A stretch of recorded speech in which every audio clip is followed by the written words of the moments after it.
सुप्रभात दोस्तों। आज तारीख 5 जनवरी दिन शुक्रवार पौष माह के कृष्ण पक्ष की नवमी तिथि।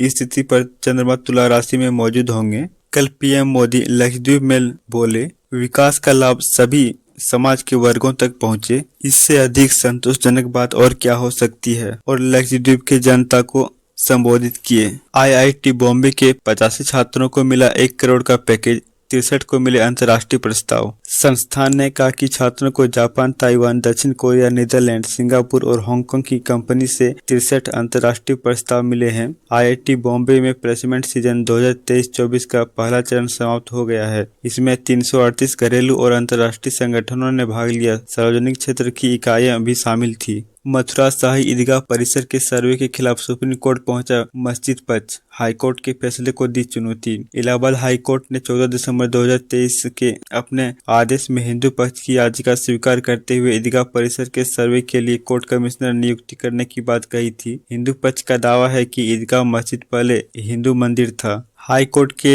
आदेश के अगले 15 दिसंबर को मस्जिद पक्ष ने मामला सुप्रीम कोर्ट के सामने उठाया था, लेकिन तब शीर्ष अदालत ने कहा था कि वह औपचारिक रूप से फैसले को चुनौती दिए बिना कोई आदेश पारित नहीं करेगा। सुप्रीम कोर्ट ने यह जरूर कहा था कि वह 9 जनवरी को कृष्ण जन्मभूमि से संबंधित मामलों की सुनवाई करेगा। मुस्लिम पक्ष चाहे तो इसकी जानकारी हाईकोर्ट को दे सकता है। मस्जिद पक्ष ने 18 दिसंबर की सुनवाई में हाईकोर्ट को यह जानकारी दी। इसके बाद हाईकोर्ट ने कोर्ट कमिश्नर नियुक्त करने का फैसला 11 जनवरी तक टाल दिया। यूपी में 11 दिन चलेगी राहुल गांधी की भारत जोड़ो न्याय यात्रा, आगरा तक जाएगी। कांग्रेस यात्राओं के जरिए निरंतर सियासी माहौल गरमाए रखना चाहती है। अभी प्रदेश अध्यक्ष अजय राय के नेतृत्व में यूपी जोड़ो यात्रा चल रही है। कांग्रेस के पूर्व अध्यक्ष राहुल गांधी के नेतृत्व में निकल रही भारत जोड़ो न्याय यात्रा उत्तर प्रदेश में करीब 11 दिन रहेगी। यह यात्रा चंदौली, वाराणसी से प्रदेश की सीमा में प्रवेश करेगी। करीब 20 जिलों से होते हुए आगरा के रास्ते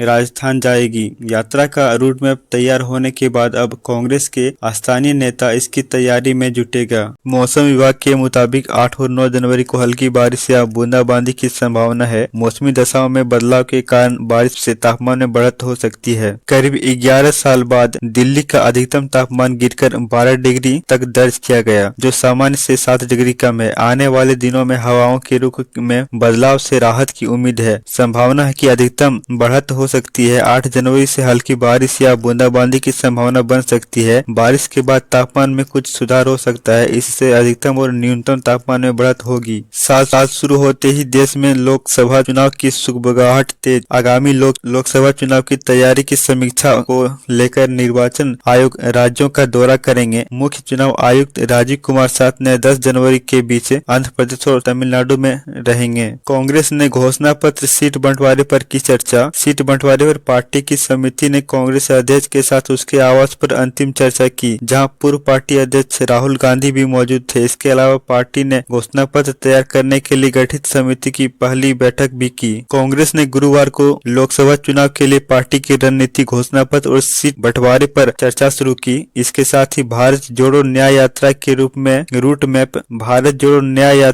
रूट मैप को भी अंतिम रूप दिया। राजस्थान में अब बिना सरकार की अनुमति के प्रदेश में होगी सीबीआई की एंट्री। सीएम शर्मा ने पिछले सरकार का फैसला बदला। अब सीबीआई को राजस्थान से जुड़े किसी भी मामले की जांच के लिए प्रदेश सरकार से अनुमति की जरूरत नहीं होगी। मुख्यमंत्री भजनलाल शर्मा ने राजस्थान की पिछली सरकार के दौरान किए गए फैसले को बदल दिया है। जम्मू कश्मीर में ठंडी बढ़ी। अब 8 को खुलेगा स्कूल। कोहरे से 16 ट्रेनें और 10 उड़ानें प्रभावित। जम्मू कश्मीर में ठंड बढ़ती जा रही है। इसके चलते शिक्षा विभाग ने जम्मू कश्मीर से समर जोन के स्कूलों में सर्दी की छुट्टी बढ़ा दी है। खराब मौसम के कारण एयरपोर्ट पर उपराष्ट्रपति जगदीप धनखड़ की उड़ान भी नहीं हो पाई। उन्होंने स्कॉट जम्मू के दीक्षांत समारोह में शामिल होना था। जम्मू में बुधवार की रात पारा सामान्य से 2.6 डिग्री और गिरकर 4.7 डिग्री सेल्सियस पहुंचने के साथ सीजन की सबसे सर्द रात बीती। मौसम विज्ञान केंद्र श्रीनगर के अनुसार अगले 5 जनवरी कुछ पर्वतीय क्षेत्रों में हल्की बर्फबारी हो सकती है, लेकिन लगभग मौसम साफ रहेगा। इस साल 68 राज्यसभा सांसद सेवानिवृत्त होंगे। 9 केंद्रीय मंत्रियों का कार्यकाल भी होगा पूरा। उत्तर प्रदेश में सबसे अधिक 10 सीटें खाली होगी। सबसे कम उत्तराखंड, हिमाचल प्रदेश, हरियाणा, सिक्किम और छत्तीसगढ़ में एक सीट खाली होगी। पूर्व प्रधानमंत्री मनमोहन सिंह सहित 68 नेता 2024 में अपना कार्यकाल पूरा करेंगे। बेहद खराब दिल्ली की वायु, कई इलाकों में AQI 400 पार। गुरुग्राम की हवा रही सबसे साफ।